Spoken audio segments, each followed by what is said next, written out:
Boa noite, meus amigos. Estamos aqui de volta. Como sempre, começamos esse programa invocando a Santíssima Virgem Maria, o Santo Padre Pio de Pietrelcina, para que roguem a Deus que nenhuma injustiça se cometa nesse programa. Queria lembrar vocês aqui do curso sobre introdução à obra de Eric Voegelin, que eu vou estar pronunciando aqui em abril, aqui em Colonial Heights, como no ano passado, e informações com o senhor Edui pelo telefone 041-3262-0100, 3262-0100 e 041-8884-6993. Também queria lembrar vocês o seguinte, as dificuldades técnicas para o lançamento do curso de filosofia em 5 anos, que eu vou dar pelo site www.seminariodefilosofia.org, já estão praticamente resolvidas, e eu creio que nós poderemos começar o curso em fevereiro. E mais um aviso aqui. O meu filho Luiz Gonzaga de Carvalho Neto estará dando um curso sobre simbolismo e cosmologia tradicional aí no Paraná,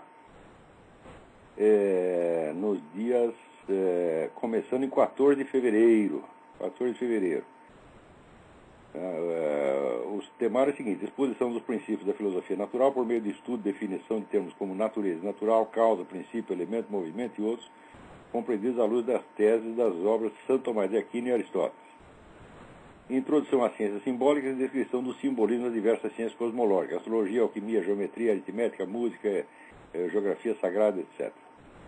E comparação entre ciência tradicional e ciência moderna, diferença de objeto, método, qualidade, finalidade, função e princípios. Esse é um assunto que eu já lecionei informalmente muitas vezes, e agora meu filho está fazendo uma coisa mais sistemática.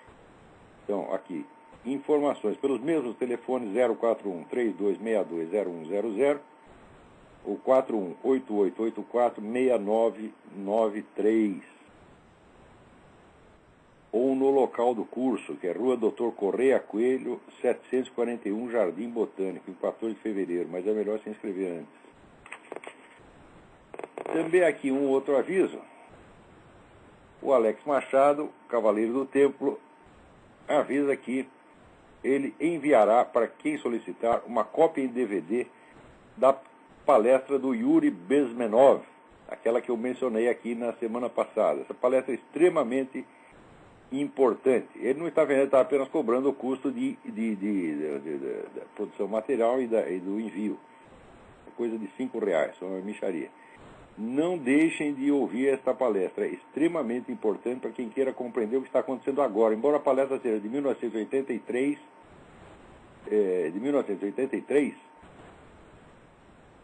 ela ainda é muito importante porque tudo o que o sujeito descreve ali, quer dizer, todo o processo da subversão organizada pela KGB, você observa aquilo acontecendo capítulo por capítulo até hoje.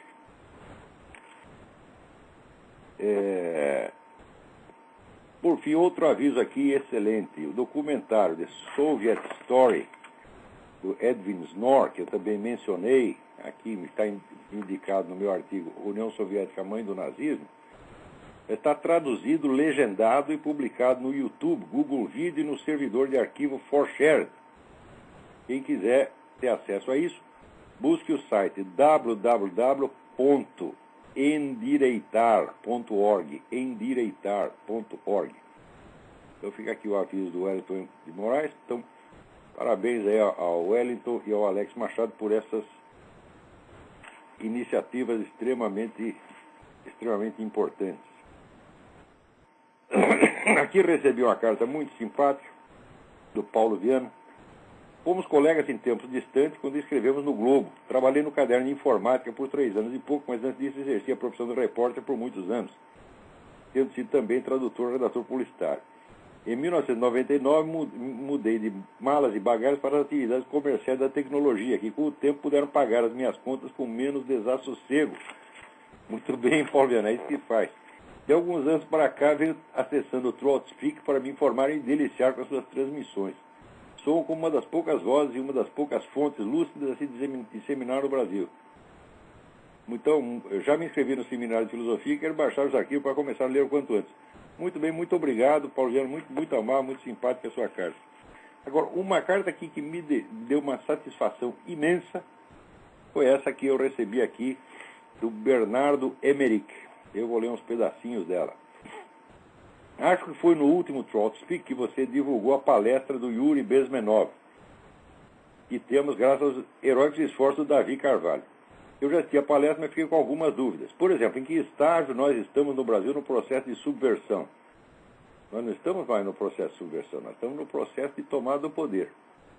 O governo Lula se autodefine como governo de transição e você não tem a menor dúvida, o próximo governo já dará passos de gigante na direção da instalação do regime comunista. Isso aí é absolutamente inevitável, porque nos últimos 20 anos, né, o empresariado brasileiro, e mais os militares, e todas as chamadas elites, né, não fez outra coisa senão tentar acalmar o adversário mediante concessões que só o tornaram cada vez mais forte ao ponto de fazer dele uma força invencível. Hoje, quem quiser dizer que não, fala, agora é tarde para dizer. Não, a milicada brasileira vai tudo ter o prazer de bater continência para o Hugo Chávez daqui a pouco. Né? E depois nós vamos falar sobre isso. Mas, vamos lá. Muita coisa é dita lá, mas o Bezmenov não chega aos detalhes. Tá? Então eu pensei em um programa de pesquisa que poderia ser desenvolvido nos próximos anos. Verificar como a ação da KGB se deu no Brasil. Bernardo, isso é de uma importância enorme, enorme, enorme. Porque, veja você, o pessoal vive falando aí em atuação da CIA no Brasil, Nunca ninguém conseguiu nomear um único agente da CIA lotado no Brasil. Nunca nenhum. Tá certo? E, no entanto, da KGB nós sabemos que até o sujeito que era embaixador do Brasil, presta atenção, o cara que era embaixador do Brasil na União Soviética, no meio da década de 70, era agente pago da KGB. Consta que fez um serviço de merda, como é próprio do brasileiro, tá certo? Mas que foi agente, foi. É isso. Sem contar, vamos dizer, que a KGB tinha o controle de diversos jornais no Brasil na década de 60, ou seja, tinha agente para tudo quanto é lado. Né? Eu me lembro no tempo que eu era militante ali do Partidão, todo mundo sabia quem era o homem da KGB lá, porra, entendeu? Não era muito segredo. E aqueles negócios, aquelas viagens, né, o pessoal que, vou para a União Soviética para estudar balé, eu vou para estudar medicina, vou para estudar geologia, tá, e tudo conversa mole, voltava tudo agente da KGB. Outra coisa, quando você vê, estuda aí, pega a biografia dos jornalistas brasileiros, né? E você vai ver lá, quando o sujeito trabalhou para a agência TASS, para a agência Novosti, para a Rádio Havana, para a Rádio Praga, é bom saber o seguinte, não existia jornalismo na União Soviética, só existiam serviços governamentais de propaganda. Então esses camaradas foram funcionários da KGB, e esse aparato todo sob o domínio da KGB, sempre. Então foram funcionários da KGB. Então quando o sujeito aparece, o camarada tem uma bela biografia de jornalista, 40 anos de serviço, olha aqui, trabalhou na agência TASS, trabalhou na Rádio Havana, não sei o quê. Isso é agente de influência. Quer dizer, ninguém estava lá para praticar jornalismo. Pô. E você acha que alguém entra num lugar desse sem ser sob o controle estrito da inteligência soviética? Mas que brincadeira é essa, meu Deus do céu? Principalmente se o sujeito trabalhou na Tchecoslováquia. Por quê? Porque a atuação da KGB nos países do terceiro mundo era feita através do subserviço de inteligência dos países satélites. Hungria, Tchecoslováquia, Romênia, etc, etc. Por exemplo, quem atuava ali no Oriente Médio era a Romênia. Quem atuava na América Latina, especialmente no Brasil, era a Tchecoslováquia. Então está lá tudo contado nas palavras do Stanislaw Bittman, tá certo? No livro The KGB and Soviet Disinformation, que é um livro de memórias dele, onde ele conta o que ele fez, e está lá a atuação dele no Brasil. E é ele que conta que eles tinham controle de vários jornais, etc, etc. Então, esse pessoal que trabalhou para a Rádio Havana, para a Rádio Praga, etc, tudo agente de influência. Olha, quem se aventurar a investigar na história da mídia brasileira a presença dos agentes de influência soviéticos vai ter ali, sabe, é uma fortuna, uma riqueza, uma mina de ouro de informações. Tá certo? Então procure ver jornalistas brasileiros que trabalharam nesses lugares. Isso aí é uma primeira fonte. Tá certo? Se você quiser, te dou um nome já. Mauro Santayana. Mauro Santayana trabalhou na Rádio Praga, foi comentarista político da Rádio Praga. Você imagina o que é a gente ser comentarista político na rádio de um governo comunista? É propaganda comunista e só, é agente de desinformação, evidentemente. E trabalhou na Rádio Havana. Tem esse pessoal que trabalha na revista América Livre, mesmíssima coisa, tá certo? Agora, mais interessante do que esse dos tempos recentes são os mais antigos, dos anos 40, 50, não é isso? E vai investigar lá, por exemplo, a vida do seu Márcio Moreira Alves, você vai encontrar coisa muito interessante nisso aí. Tá certo? Talvez até hoje em dia eles não tenham mais medo de contar. Né? O Mauro Santayana alardeia para todo mundo. Trabalhei na Rádio Havana, trabalhei na Rádio Praga, como se isso fosse mérito, como se isso fosse sinal de idoneidade jornalística, quando isso é sinal de que tu não é um jornalista, tu é um agente de influência, tu é um militante, tu está lá para fazer propaganda soviética e desinformação soviética. É a coisa mais óbvia do mundo, tá certo? Pelo menos devia ter a coragem de assumir, tá certo? Olha, eu estou aqui para fazer propaganda do comunismo, não estou para fazer jornalismo, não. Deveria assumir, pelo menos, né? Agora, ficar posando de que é um jornalista como os outros, fala, olha, o que é isso? Aqui nos Estados Unidos, se você descobrir que um jornalista, que ele trabalhou para a CIA, para o Serviço Secreto Militar, para qualquer coisa, ele está acabado. Ele está acabado como jornalista. Agora, no Brasil, não. O nego trabalha para a KGB e todo mundo puxa o saco, acha que é uma coisa linda, maravilhosa. Entendeu? Então, Bernardo, o seu projeto é extremamente importante. Eu vou colaborar com você em tudo o que for necessário. Vai dar muito trabalho. É isso? Mas eu acho que é uma coisa que vale a pena. Existe um autor ucraniano, eu esqueci o nome do sujeito agora, mas eu vou te dar outra semana, que escreveu um livro muito interessante, História da KGB. O livro tem pouquíssimo material sobre o Brasil, tá certo? É um camarada que foi prisioneiro da KGB, que se depois, semana que vem, se eu lembrar, eu te dou o nome dele, se não você me escreve, eu passo. Eu tenho até o livro dele no meu computador. Ele me passou num disquete quando eu o conheci no Paraná, é um tipo muito interessante. Foi prisioneiro da KGB e fugiu. E ele escreveu uma história da KGB. Como ele é um recém-chegado, tinha pouco material sobre o Brasil. Mas, entre outras coisas, ele conta. Você vê a profundidade da ação da KGB no Brasil. A KGB chegou a grampear o escritório do então presidente da República, o general Figueiredo. Figueiredo estava lá falando, a KGB ouvindo tudo. Por isso a CIA pode fazer um treco desse no Brasil. Né? Quer dizer, a CIA no Brasil é um mito. Né? Houve países da América Latina que a CIA atuou com alguma intensidade, mas no Brasil, se fez alguma coisa aí só fez cagada, porra. Então, Bernardo, vai em frente, parabéns pelo seu intuito. Agora, uma outra coisa que ele sugere aqui seria criar, vamos dizer, acompanhar a distorção esquerdista da mídia nacional dia por dia. Olha, quando eu criei o Mídia Sem Máscara, o objetivo era esse. Depois, por uma série de contingências, né, a coisa acabou tomando outro rumo e virou uma espécie de um jornal político, o que é uma coisa errada, porque jornal político, fazer oposição política, muita gente já faz. O que precisa fazer é o exame diário da mídia e fazer exatamente isso que você disse. Quer dizer, você comparar as notícias que saíram com as que não saíram, com as de outras fontes. O exemplo que ele dá é assim, por exemplo, na Folha, publica a matéria sobre o novo cachorrinho que o Obama comprou para os filhos. Né? No mesmo dia, a China mata lá mais 1.000 cristãos e não sai uma linha na Folha. É isso mesmo. Então o pessoal está interessado, tá certo? Em puxar o saco nem do Obama, eles puxam o saco do cachorrinho do Obama, você está entendendo? Agora, o que interessa, as notícias efetivas não saem mesmo. Então, eu fiz o Mídia Sem Máscara para documentar isso aí semanalmente. Acabou não sendo feito. Claro, tem muitas matérias que fazem isso. Mas o grosso das matérias que acabaram saindo no Mídia Sem Máscara são matérias políticas, em geral, sem o enfoque de mídia.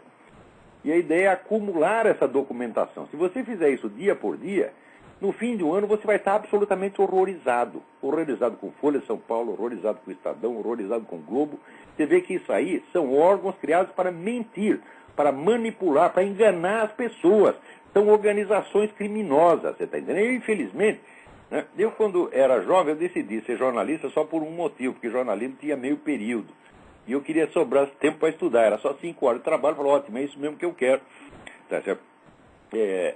E fui trabalhar no jornalismo por causa disso e acabei me envolvendo na profissão. Hoje eu me arrependo profundamente, tá certo? Porque eu vejo que é uma profissão de gente muito desonesta. Sobretudo, aí no Brasil, em São Paulo, o jornalismo é praticamente só militância comunista. Tá certo? Se você acompanhar ali a história dos chamados grandes jornalistas brasileiros, é tudo ou comunista ou simpatizante. Tá certo? E a fiscalização, a censura que eles exercem é uma coisa cada vez mais descarada. Mais tarde eu vou contar mais coisas sobre isso, vocês vão ficar horrorizados. Né? Teve até aquela declaração ali do Luiz Garcia, né? Dizendo que não, nós abrimos aqui o Globo para toda a esquerda, e daí nós avançamos tanto nessa direção que nós tivemos que contratar um sujeito de direita para escrever, que foi o Olavo de Carvalho, coisa da qual muito nos arrependemos. Quer dizer, o sujeito está confessando na cara.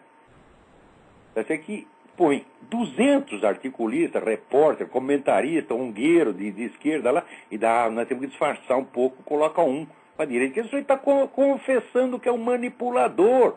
Isso aí é vigarice. Agora, o Luiz Garcia não sabe que isso é vigarice.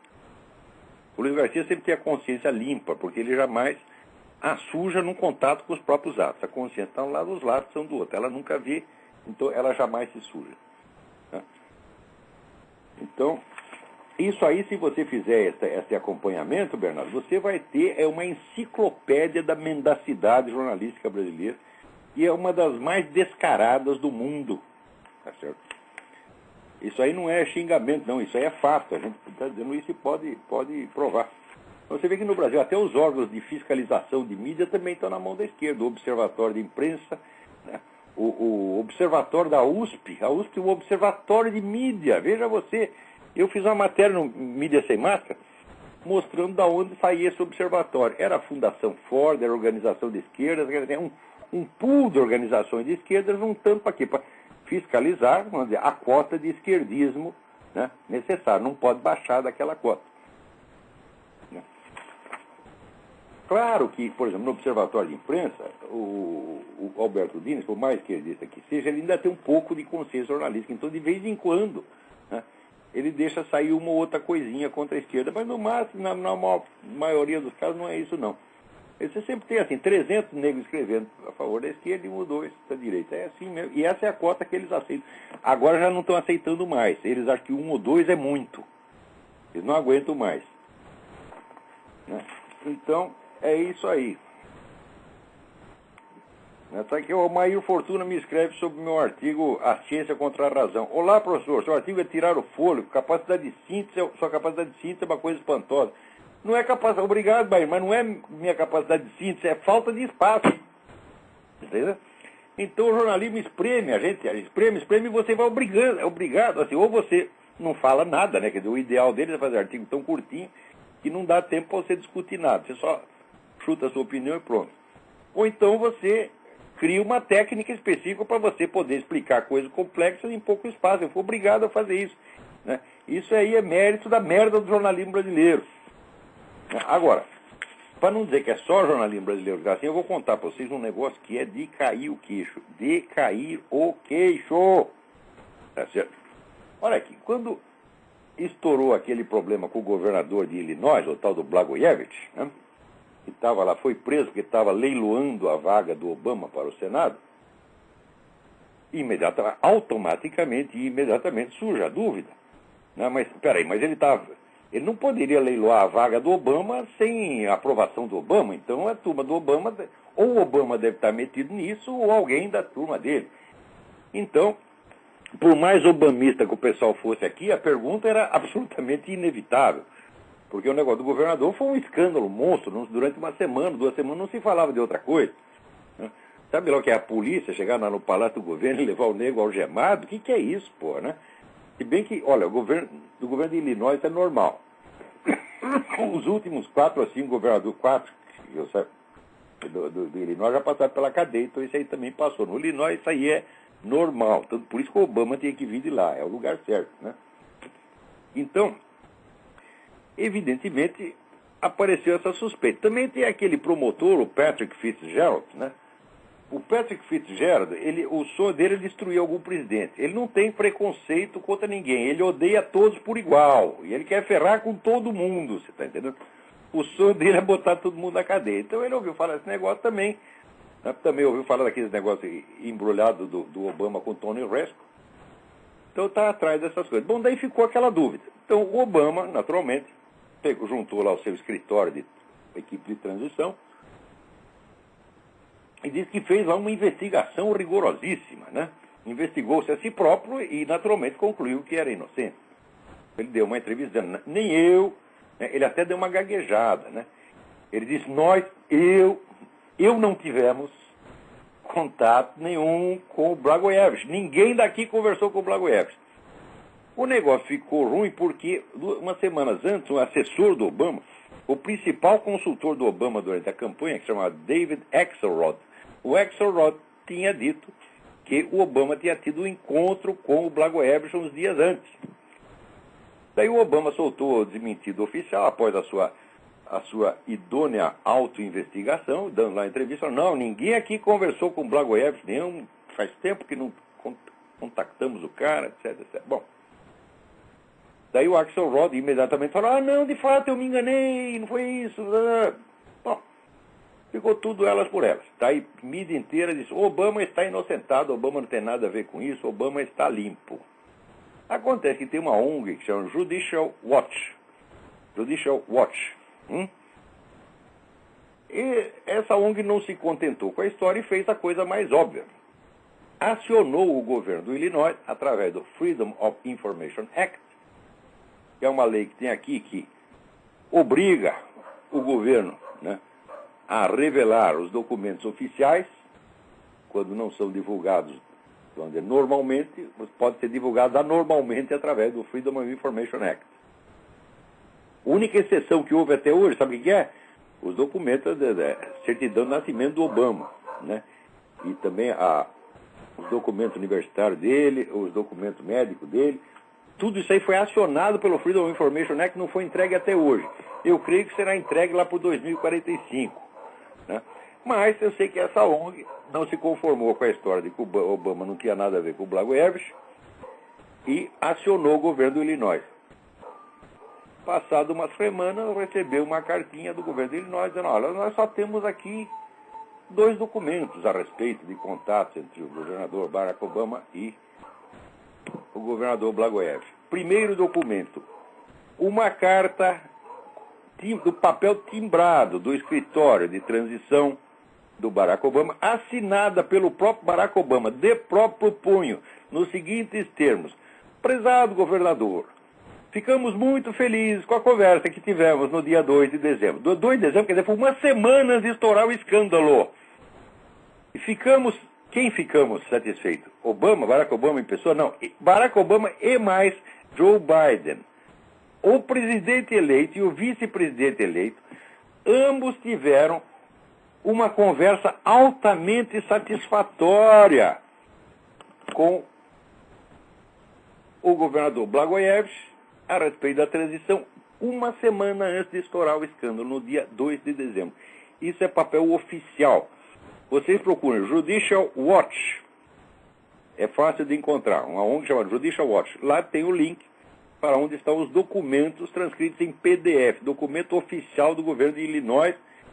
Né? Agora, para piorar o negócio, tem lá uma outra carta datada de 17 de novembro, em que os 3 chefes do escritório de transição, 3 coordenadores do escritório de transição, que é o João Podesta e mais 2 outros canalhas, tá certo? Escrevem para o Blagojevich dizendo, não, nós temos que permanecer em contato, nós temos que trabalhar juntos durante esse tempo todo. De maneira que esse encontro do Barack Obama e Joe Biden com o Blagojevich não foi assim que ele estava andando, estava lá se encontrar no mesmo puteiro, às 3 horas da manhã, pelado, né? Aquele bando de mulheres, ô, Blagojevich, você também por aqui. Não foi assim. Foi um negócio oficial marcado com antecedência dentro de um plano. Então é o seguinte, mais uma vez o Barack Obama mentiu para todo mundo e é claro que ele está escondendo alguma treta com esse Blagojevich. Então, mentira do Barack Obama não é um grande negócio porque tem o site obamaforgeries.org. Lá tem 158 mentiras do Barack Obama. Então é 159ª. Tá certo? Não é de espantar ninguém, mas acontece que essa aí é um negócio criminal, porque o Obama já foi interrogado pela polícia, e ele oficialmente, para a polícia, ele disse que não conversou com Blagojevich nenhum. E agora está provado que conversou. Então o cara é um criminoso mesmo, é bandidinho, tá entendendo? Agora, o mais espantoso não é isso. Quer dizer, mais uma treta do Barack Obama, falei, já não me surpreende mais nada. Se disser assim, olha, ele vendeu aí a Baía de Manhattan pro primo dele, Raila Odinga, por $2. Não me surpreende, tá entendendo? Agora, o mais bonito é o seguinte, você sabe quantos jornais noticiaram isso até agora? Nenhum. Isso quer dizer, o abismo entre noticiário e realidade está ficando maior do que o mundo. Cabe o mundo lá dentro, tá entendendo? Então, a mídia virou o mundo da fantasia. É só fantasia e manipulação, é só propaganda. Também eu não é nem estranho que isso aconteça. Por quê? Porque os jornalistas são formados hoje naquela escolinha desconstrucionista, de que não existe realidade, só o que existe é narrativa. Então, o negócio deles não é dizer a realidade, é inventar uma narrativa, impor a narrativa. Quer dizer, aquele que impõe a narrativa domina o futuro. Essa é a ideia e os caras estão praticando exatamente isso. Agora, o leitor, o povo ainda não sabe disso. Ele ainda pensa que jornal é aquilo, que o repórter é aquilo de 50 anos atrás. A gente ia lá, via e anotava e contava o que via. Falava, agora não é assim mais, meu filho. Essas empresas de mídia estão muito unificadas, elas obedecem a uma orientação constante. Tá certo? E, como sempre, o povo demora para perceber. O povo está sempre atrasado, né? Aliás, por definição. Né? O otário fica sempre sabendo das coisas depois do vigarista. Quer dizer, quando você está lá na sua casa, né, tranquilo, cuidando da sua vida, o vigarista já está tramando como é que ele vai tomar o teu dinheiro, comer a tua mulher, né, isso, tomar as tuas propriedades, deixar você na tanga, você está entendendo? E você não está nem sabendo. Quando você fica sabendo, é porque é tarde demais.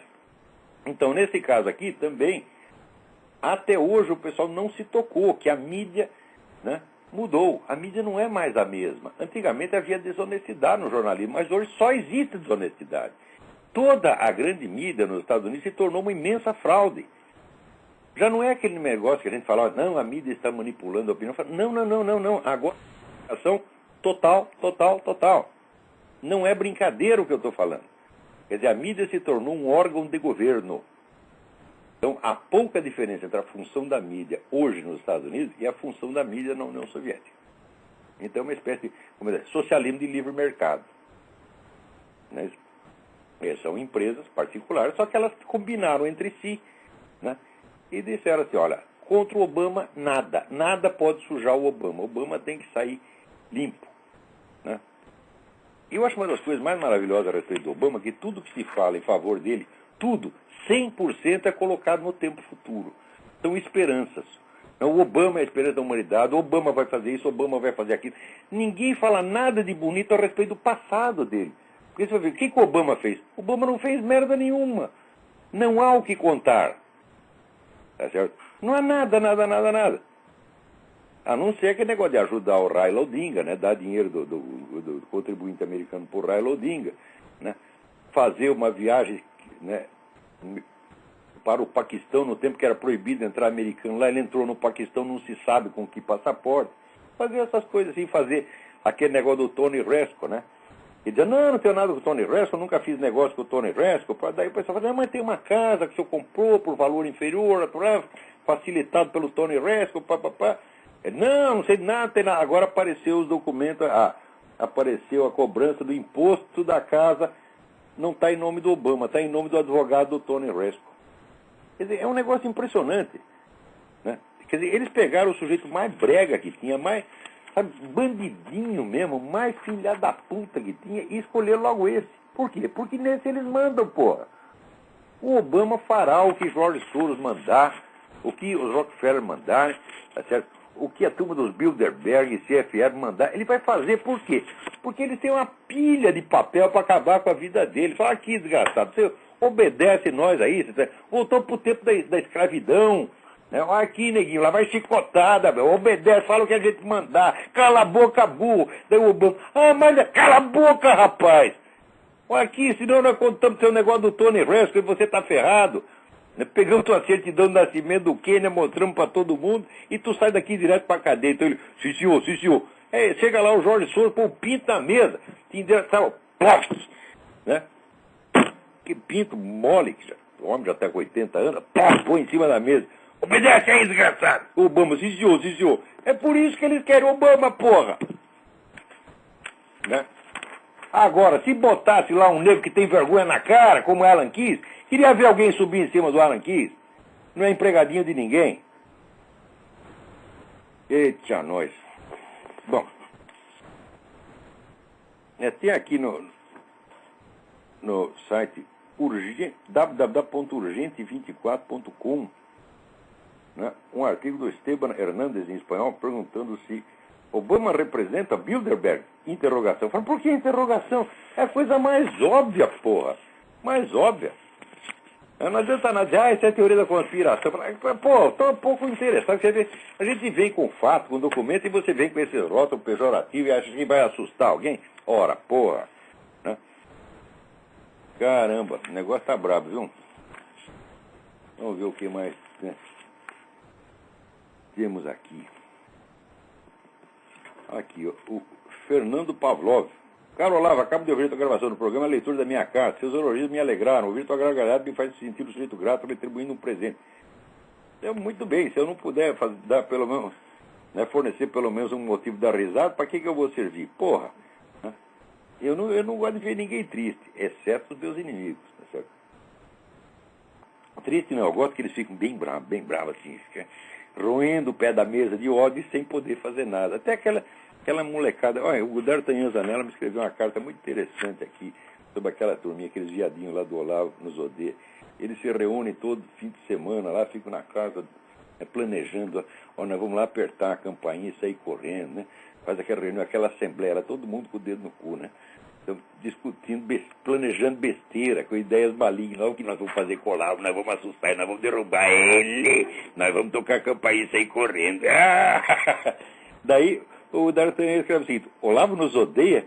Vejam como as coisas são. Um bando de desocupados e desocupados se reúne numa comunidade do Orkut para se divertir difamando um homem e ainda coloca o nome na comunidade. O fulano nos odeia. Putz, além de serem desocupados com merda na cabeça e rancor no coração, são covardes da pior hipótese, que imputam o ódio contido em suas almas e destilando nas linhas difamantes a vítima da discórdia disseminada pela patota revoltada em nome do vil prazer de falar pelos cotovelos. É assim mesmo. É um negócio de dar dó. Quer dizer, agora, se eles ao menos tivessem um pingo de dignidade, eles até mudariam da comunidade de Olavo nos odeia para nós odiamos o Olavo. Mas era esse o nome da comunidade no começo, nós odiamos o Olavo de Carvalho. Depois, não, isso pega mal, vamos dizer que é ele que odeia a gente. Porra, eu lá tenho tempo para ficar odiando 4.000 moleques viadinho.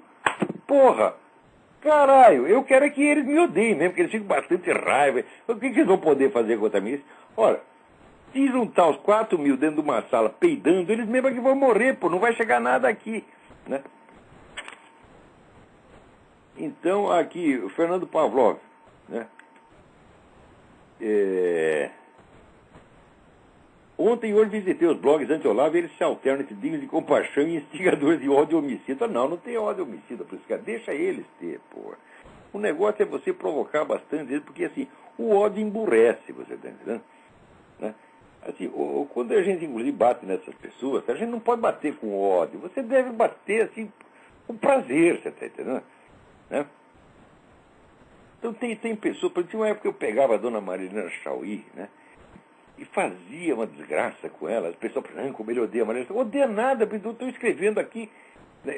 A minha mulher testemunha, eu fico escrevendo e rindo, porra. Olha o que eu vou fazer com ela. Quer. E dá risada, daí ela ficava... louca. Ela disse, um cavalhete, eu odeio.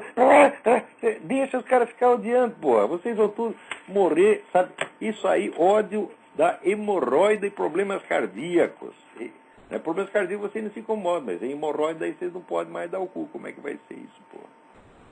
Aqui, o José Corrêa de Mello me pergunta por que não foram inseridas aulas sobre o comunismo e Eric Fögelen no curso essencial, História Essencial da Filosofia. Olha, de fato, o curso as gravações do curso História Essencial são só, vamos dizer, uma parte desse curso, porque eu dava esse curso às sextas-feiras à noite, lá na Realizações, e no sábado à tarde eu dava o seminário de filosofia, que tirava dúvidas e completava. E essa parte do seminário ainda não foi colocada em circulação pela Realizações, espero que o seja em breve. É um material muito maior, então ali não vai dar para fazer aquela edição, né, caprichadinha, como foi feita, só das 34 aulas. Vai ter que ser uma coisa mais simples. Mas eu espero que isso logo seja divulgado. Daí tudo que não apareceu nas aulas principais aparecerá no comentário complementar. Né? Inclusive, eu mesmo sinto a falta ali, teve várias coisas que eu dei ali no negócio da filosofia islâmica que acabaram não entrando na coleção principal. É isso.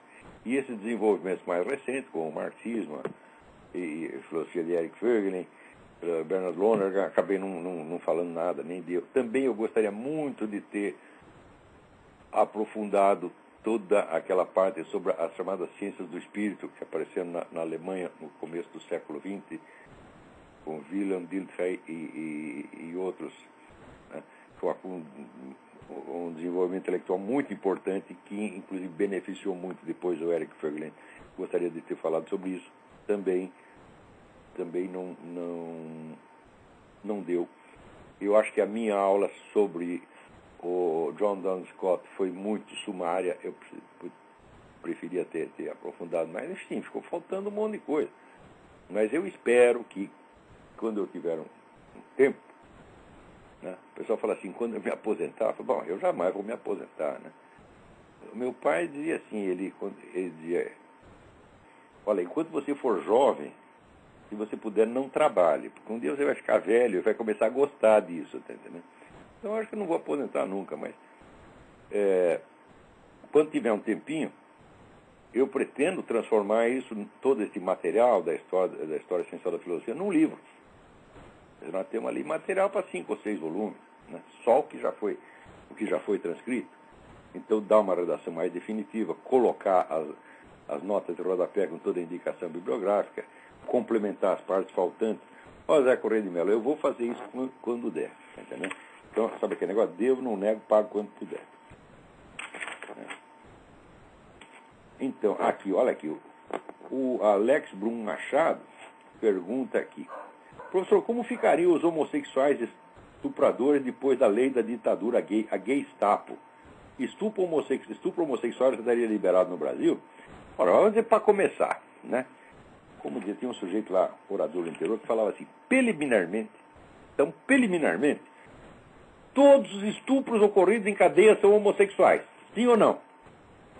Todos. 100%. Agora você imagina, né, se existe, né, algum ânus intacto na casa de detenção. Não tem. Né? Entrou, você já passa ali, né, pelo processamento. Né? Então, isso tudo é estupro homossexual. Ninguém fala nada. Agora, acontece que aqui nos Estados Unidos saiu um livro muitíssimo importante de 2 autores gays. Tá? Não são anti-gay, não são fanático religioso que está afim de... Né? Tem um amigo meu que diz, não, devia criminalizar o gay. Fala, não pode criminalizar, que você criminaliza a homossexualidade, você vai trancar ele tudo num lugar cheio de homem, rapaz. Você tá maluco? Né? Então na Romênia o homossexualismo era crime. Tá certo? Então, estavam todos lá trancados, aquele bando de homem trancado na cadeia, né? Fazendo, vocês imaginam o quê? Agora, e também, é claro, é nojenta a ideia de você prender o sujeito por causa de uma preferência sexual dele. Né? Desde que não vier comer ninguém aqui na minha casa, está tudo bem. Tá? comer meus filhos. Pera aí, calma lá. Agora, os autores chamam David Island e Patrick Letellier. O livro chama-se Men Who Beat the Men Who Love Them. Homens que batem nos homens que os amam. Eles juntam ali as estatísticas e diz: um homem gay é surrado por outro gay a cada 90 segundos. Só durante esse programa aqui já levaram um bocado de porrada. Em 1997, houve 3.327 casos de violência doméstica gay. Só falando gay, não estou falando aqui das lésbicas, não, é só homem. Essa aqui é só de homem. Se quiser saber das lésbicas, procure aquele documentário She Stole My Voice. É sobre o estupro lésbico. Que diz que 2/3 das mulheres lésbicas sofreram estupro de suas companheiras lésbicas. Então está aqui. Esse livro é recomendado aqui pela Judith Reisman. Está lá, procure na página www. Dr. Reisman. Judith com TH. Reisman, R-E-I-S-M-A-N. Essa mulher é uma heroína, é fantástica, essa doutora Reisman. Tá vendo? Essa mulher colhe os dados, informa as coisas. Foi ela que denunciou todos aqueles crimes do pessoal do pessoal que faz pesquisa sobre sexualidade. Então pega lá a conduta de criminosos presos e coloca aquilo como se fosse conduta média da população. Olha, como é que pode fazer uma coisa dessa?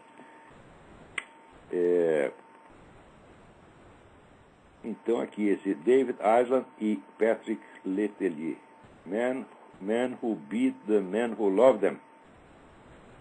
Aqui, 650 mil gays levam porrada de seus amiguinhos anualmente. E daí ficam chorando e dizendo que é violência do fundamentalismo. Então, me mostra aí quantos camaradas apanharam dos padres, né? Padre, pastor, né? Quantos saíram batendo no gay? Né? Quantas pessoas deram porrada em gay por motivo religioso? Não, isso aí é contra o evangelho, vou encher você de porrada. Ninguém faz isso, pô. Agora,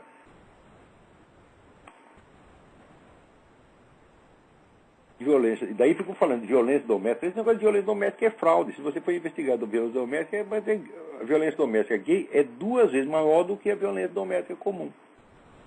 Você soma lá homem que bateu na mulher, mulher que bateu no homem, soma os dois, não dá o número de homem que bateu em homem.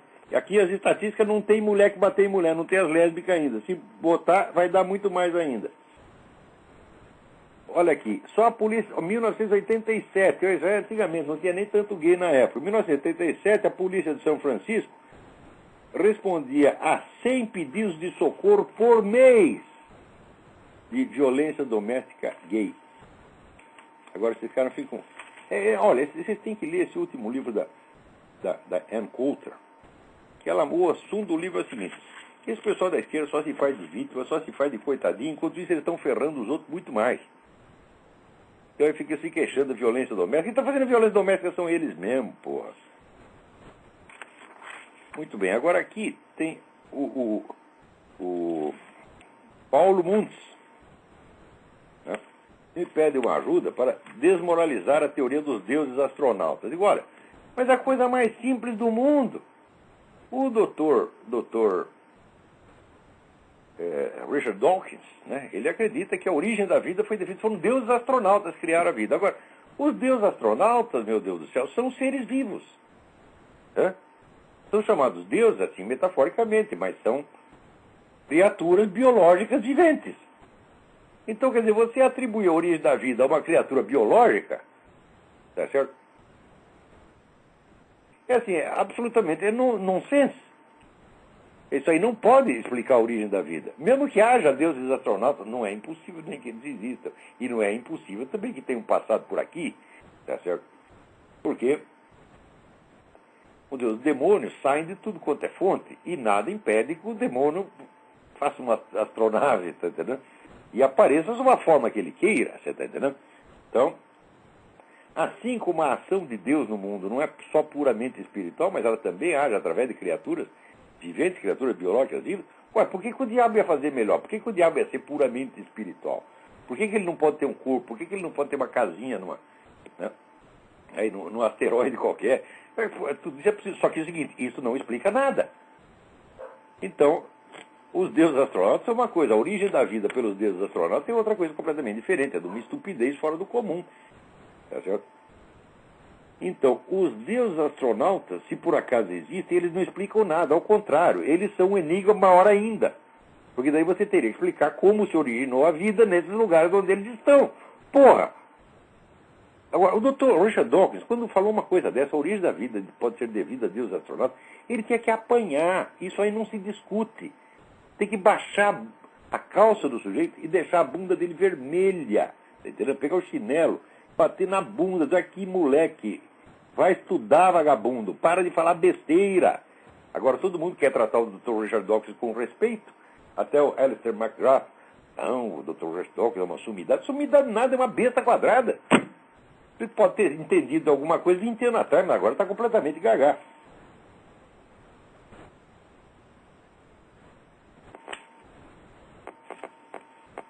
Então, vamos ver o que mais. Aqui, o Edgar me pergunta através do Orkut: professor, gostaria, se possível, que o senhor discorresse no próximo Throat Speak uma questão relativa à teoria cristã da guerra justa. A condução de operações bélicas, tomando como caso concreto a reação de Israel contra o Hamas, é um teatro de operações sabidamente recheado de civis, inclusive crianças como escudos humanos, constitui violação dos princípios da guerra justa. Olha aqui, Israel avisou todo mundo pelos celulares, avisou um por um: sai daí, filha da puta, que lá vai bomba. Hã? Avisou todo mundo. Foi a primeira vez na história humana que se fez isso. Quer dizer, o exército invasor avisou a população civil, pegou todos os celulares que pôde descobrir, mandou ligar para todos um por um, dizendo: ó, nós vamos bombardear tal dia, sai daí. Os caras, em vez de sair, o que eles fazem? Nós queremos ser escudo humano, sobe em cima do telhado, né? Então, o que é para fazer? Eu penso assim: se eu sou um soldado israelense e eu chego lá, e o filho da puta do palestino coloca o filho dele na frente como escudo humano, eu mato o filho e depois mato ele. Porque ele usou o filho como arma contra mim. Outra coisa, um guerreiro, um soldado, que em vez de defender o próprio filho, se esconde atrás dele, merece morrer. Isso é a maior prova de baixeza, de vileza, tá certo? Esse pessoal não merece viver. Quem faz isso tem que ser morto, sim, pelo simples fato de ter feito. O escudo humano é a coisa mais porca que já houve ao longo de toda a história. Você vê isso, inclusive, se você analisar isso com as próprias tradições islâmicas. Né? Você vê, tem uma famosa história em que está marcada uma batalha entre um rei espanhol e uns príncipes muçulmanos. E aconteceu que os príncipes erraram o caminho, em vez de parar no campo de batalha, foram parar no castelo do rei. Só que o castelo só tinha a rainha e mulher e criança. Daí ele falou: oba, então vamos tomar o castelo, né? Só que a rainha saiu e passou um sabão neles. Falou: vocês não têm vergonha de atacar a mulher e criança? Que os caras abaixaram a cabeça e foram embora. Mas isso aí foi lá no século XII, meu filho. Agora perderam totalmente a vergonha, você está entendendo? Porque agora, se fosse agora, eles iam entrar e estuprar todas as mulheres, depois matar, como faz na Suécia, que diz que estuprar a mulher sueca não é pecado. Tem que estuprar. Quem é essa gente? E depois fica se escondendo atrás de filho? Né? Não sei quem me contou uma história, minha mulher que conta a história, não sei quem contou para ela, de um camarada que estava caçando lá, veio um macaco, ia atirar na macaca, a macaca botou um macaquinho na frente, falou: ó, que a macaca faça isso, porra, olha, não pega bem nem para macaca. Mas esses homens barbudos que dizem que são guerreiros, que dizem que são heróis do Islã, caralho, vocês são um bando de viado, filha da puta, tá certo? Assassinos covardes, você está entendendo? Agora, se você usa o seu filho como arma, o seu filho vai morrer e a responsabilidade é sua, não é de quem atirou. Agora, Israel foi de uma delicadeza humana nesse caso incrível. Porque, olha, é aqui o que diz tem um comentarista aqui, o Jonah Goldberg, que é um articulista que eu gosto muito, né? Ele diz o seguinte: existem mais cidadãos árabes vivendo em Israel do que em toda a Palestina no ano que Israel foi fundado. Olha, se Israel quisesse matar palestinos, por que não vai matar aqueles que estão no seu próprio território, ué? Ao contrário, protege os filhos da puta, dá emprego público para eles, dá todos os direitos civis, né? Dá crédito imobiliário. O que é isso? Dá educação de graça. Agora, eles querem fazer o genocídio, matar todos os palestinos. O que é isso? Que mentira é essa, porra? Você imagina se o Hitler, né, ele tratasse os judeus na Alemanha como os judeus tratam os palestinos que vivem lá dentro. Como cidadãos. Quer dizer, aí não teria genocídio nenhum. E como hoje não tem. Né? Ademais, não existe genocídio sem pregação de genocídio, gente. Se não tem propaganda do genocídio, não dá para fazer um genocídio. Você precisa ter que convencer a população do seu país a dizimar a população. Dizimar é matar um décimo. Né? Um décimo é aquilo que, né, segundo Vladimir Bukovsky, os comunistas matam preventivamente quando tomam o poder. Chega lá, mata 10% primeiro, depois nós conversamos. Né? Então, que propaganda genocida tem dentro de Israel? Procura lá um jornal israelense, uma rádio israelense, que diga que tem que liquidar todos os palestinos. Nenhuma diz isso. Mas no mundo árabe inteiro, todo dia, estação de rádio, jornal, escola, dizendo nós temos que matar os judeus até o último. Então, a guerra de Israel é mais do que justa. É mais do que justa. Tem que ir lá e soltar bomba nesses filhos da puta mesmo. Tem única esperança de paz ali é quebrar a espinha do Hamas e depois do Hezbollah e depois do governo do Irã. Tem que botar esses camaradas de joelho. Tá certo? Olha, você não vai ter um estilingue, desgraçado. Tu vai trabalhar, nós não queremos matar você, vai trabalhar, vagabundo. Tá certo? Em vez de querer ficar roubando os outros. Então, olha o tamanho de Israel e olha o tamanho dos 30 e tantos países islâmicos que tem em volta e ainda tem gente. Um cara na Folha escreveu Davi contra Golias. Eu digo, o quê? Você só que está vendo o contrário, porra. E que gente mais cínica, porra. Mas vamos ver. Será que ainda dá tempo de falar alguma coisa? Peraí, tem um telefonema aí, vamos ver. Olha, se for a turma do Olavo de Carvalho nos odeia, já vou mandar enfiar o dedo no cu na mesma hora. Ou eles vão mandar tirar o dedo do cu, porra. Você tem que perder essa mania. Alô? Alô? Quem é? Olá? Que é o Davi Eu? de Richmond. Quem? Davi de Richmond. Oi, Davi, tudo bem? Não sou dessa turma, não, do Carvalho nos odeia, não. Ainda bem, ainda bem. Essa palhaçada aí só faz você perder tempo. Viu? Eu tô ligando mesmo pra dizer que eu tô contente com você, porque eu venho acompanhando o rádio já há alguns meses. Até então eu não conhecia você, nunca tinha ouvido falar. Mas eu tô gostando pra caramba, sabe? E eu fiquei contente quando você disse que o seminário de filosofia ia estar aberto para quem não tem informação acadêmica, não tem... Não, é melhor não ter formação acadêmica, porque, olha, ensino de filosofia no Brasil é uma palhaçada. Qualquer aluno meu com 2 anos de estudo sabe mais do que qualquer professor de filosofia no Brasil. Isso aí eu já comprovei inúmeras vezes. Esses caras não entendem da universidade nada, isso é uma empulhação. Pois é, eu fiquei contente porque eu de fato, eu não tenho nenhuma formação. E... Não, se começar do zero, tudo bem, tá ótimo. Não tem nenhum problema. E outra coisa com relação a Israel e a Palestina, eu estava assistindo um documentário esses dias na HBO do Jimmy Carter. Ele escreveu um livro dizendo, não sei se você... Jimmy Carter é o maior inimigo de Israel, inimigo dos Estados Unidos, inimigo de si próprio. Tá certo? Olha, Jimmy Carter já devia ter sido jogado na privada para descarga há muito tempo, só sai besteira daquela boca daquele homem, porra. Você acha que do que está escrito lá nada procede do que ele escreveu? Como é? Você acha que não procede nada do que ele escreveu lá no livro? Eu não sei o que ele disse nesse lugar aí, mas tudo que eu ouvi Jimmy Carter falar até hoje, sempre apresenta os palestinos como uns coitadinhos, falando, não é verdade isso aí. Os palestinos não são os palestinos são todo mundo árabe, é todo um esquema que reúne 30 países armados até os dentes, porra. Todos eles jurando exterminar Israel. Há 20 anos eles falam isso, porra. Isso está mais do que documentado. E depois negócio de criancinha, olha lá no YouTube, tem documentário lá de garoto treinando, fazendo um treinamento militar, são criancinhas, não, são soldados treinados. Tem documentário de criança decepando cabeça de homem, tá entendendo? Cabeça de homem adulto, e sendo aplaudido pelos adultos. Eles estão fazendo dessas crianças monstrinhos. E depois ainda se esconde. As crianças foram receber tratamento, os caras ainda se escondem atrás delas. Como é que é para tratar a pessoa capaz de fazer isso? Eu imagino se entra um bandido aqui em casa, e eu, em vez de defender minha família, eu vou me esconder. Como esses caras se escondem atrás de criança, até embaixo de saia de mulher. Isso é subgente, porra. Nesse livro, ele tem como título, fazendo referência ao apartheid que houve na África do Sul, onde eles fizeram, bom, não sei lá na África do Sul, mas ali na região do West Bank, eles criaram muros em volta, tipo, como que isolando os palestinos ali de West Bank, para ter passagem, entendeu?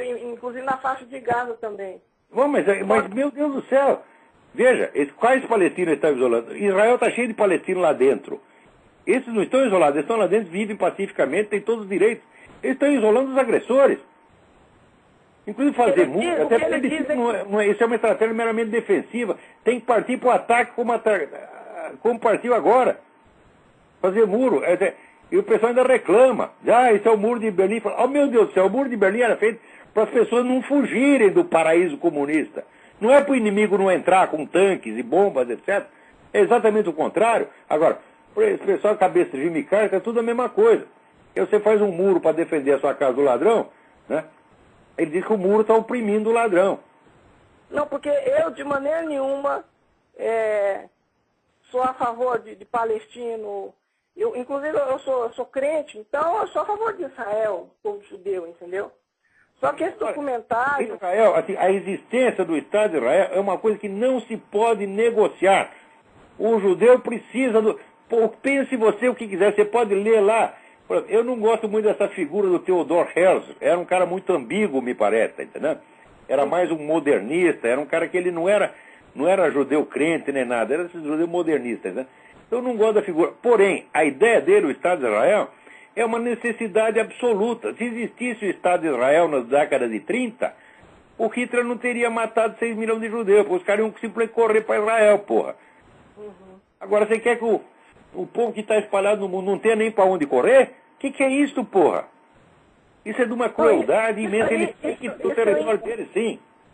Não, isso eu entendo perfeitamente, só que eu procuro observar as coisas dos dois lados, entendeu? Às vezes, a gente acaba pendendo para um lado que não é bem o correto, sabe? Às vezes a gente não sabe direito exatamente dos fatos e acaba combinando... É esse o problema. É esse o problema, não saber direito os fatos. Por exemplo, você já viu por isso que eu fiz menção na CNN às 8 horas da noite, às 10 horas da noite, documentário do Hamas jogando bomba em Israel todo dia, durante anos a fio? Não aparece. Você já viu criancinha judia estraçalhada? Não, nunca aparece. Agora chega lá, o judeu joga meia dúzia de bomba, aparece milhares de criancinhas no dia seguinte. Aquelas criancinhas que os palestinos, eles mesmos colocaram lá para morrer. Não, inclusive, eu vi um outro documentário esses dias de uma moça jovem, palestina, que botou bomba nela e foi para Israel e explodiu um mercado lá e matou uma menina da mesma idade dela. Os camaradas acham lindo. Como? Quer dizer, quantas explosões já não tem só com homem-bomba lá dentro? Não, aí depois eles colocaram... não para de enviar os foguetes. Chega um dia que estoura os táxis e eles não, vamos ter que parar com isso. Não há segurança nenhuma em Israel. O pessoal não pode andar na rua, porra. Não, isso eu entendo perfeitamente. Depois não cumpre. Se adianta fazer tratado de paz, agora o Obama diz, nós temos que dialogar com o Hamas. Mas que dialogar? Já dialogou. Os caras não param de jogar bomba, porra. Não, isso tem acontecido desde que eu nasci. Desde que eu entendo por gente, não tem paz lá, entendeu? Mas tipo... Agora, quando foi o judeu que tomou a iniciativa de invadir? Nunca. Ele tomou um território. Sim, tomou depois que os outros agrediram e ele, no revide, ele foi lá e tomou, falou, agora é meu. E fez muito bem tomar. E não é para devolver. Se eu fosse primeiro-ministro, eu não devolvia 1 centímetro quadrado. Se vocês vieram aqui para me roubar, eu roubei vocês. Tá entendendo? Uhum. Então dane-se. Não, é tipo, a minha posição é a seguinte, eu não quero tomar o nosso parte... tempo aqui acabou. Ok, beleza. Então, Foi muito bom falar com você. tudo de bom para você. Fica na paz, tchau. Então, turma, acabou aqui o nosso tempo, lamentavelmente. Né? Então, muito obrigado a todos. Até a semana que vem. Muito obrigado.